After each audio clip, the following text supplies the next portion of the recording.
الحمد لله والصلاة والسلام على رسول الله اما بعد. بسم الله الرحمن الرحیم. د سیرت مختصر درسونه دا شروع. نن درس کې د رسول الله صلی الله علیه وسلم نسب ذکر کیږي. رسول الله صلی الله علیه وسلم نوم محمد و. محمد دا زوی د عبدالله و. عبدالله دا زوی د عبدالمطلب و او عبدالمطلب دا زوی د هاشم و او هاشم دا زوی د عبدمناف و او دا نسب رسیدلی د عدنان ته او عدنان د اسماعیل علیه السلام د اولاد نه و. رسول الله صلی الله علیه وسلم د قریشو د قبیله سره تعلق ساتلو چې په ټولو عربو کې یو معززه او اوچته قبیله ده او هاشمی خاندان ورته هم ویل کیږي. د وجې د نسبت کولو نه دویم نیکه د رسول الله صلی الله علیه وسلم ته چې هغه هاشم و.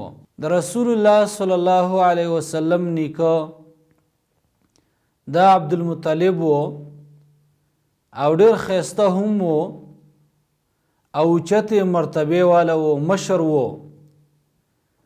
او سخاوت پکې ډیر زیات و او د زمزم د کوهي د کنستلو اعزاز ته ورته هم میلاو شوی و. واقعه د هاتی دا هم د عبدالمطلب په زمانه کې راغلی وه چې ابرهه 80,000 لښکر راوستی و د کعبې د ورانولو دپاره، خو الله رب العالمین ور باندې مارغان راولېږل او فجعلهم کعصف مأکول، دغه ګیاو د وښو د خوړلی شو په شانې وګرځول، الله رب العالمین هلاک کړه. عبدالمطلب ته د رسول الله صلی الله علیه وسلم پلار عبدالله دا ډیر ګران و، ډیر ورته محبوب او ډیر ورته نږدې و او عبدالله ته ذبیح ویلی کېده. کله چې د زمزم کوهی کنستی کېدو نو قریشو هم دا غوښتله چې په دې کې شرکت وکړي او خبره جګړې ته ورسېده. نو عبدالمطلب دا نظر وکړو که الله ماله 10 زامن راکړه او هر یو د مقابله لایق شو نو یو بتی د الله د پاره ذبح کوم، دا نظر وکړو. نو الله ورته دا زامن ورکو او بیا یې خسنه وکړو. دا خسنه د عبدالله را وخوتو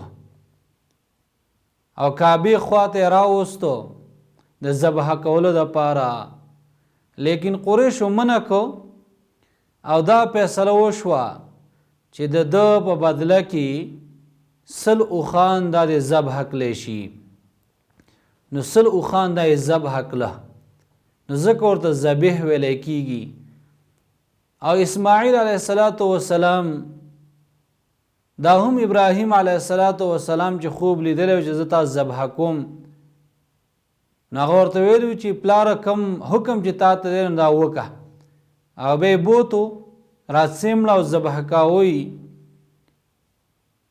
نو هغه الله رب العالمین د هغې په بدله کې ورته ګډ راوست او هغه ګډ یې ذبح کو. نو د دې وجې نه رسول الله صلی الله علیه وسلم ته د 2 ذبیحو هغه اولاد ویلی کېږي. بیا عبدالمطلب د خپل بچي عبدالله دپاره په قریشو کې اوچته او محترمه ښځه دا غوره کړه، آمنه بنت وهب، او د هغې سره ورله واده وکړو. الله رب العالمین ورته بچی ورکو آمنه بنت وهب ته محمد صلی الله علیه وسلم، چې نور سیرت به بیا په بل درس کې ذکر کیږي. وصلی الله علی خیر خلقه محمد وآله وصحبه أجمعين.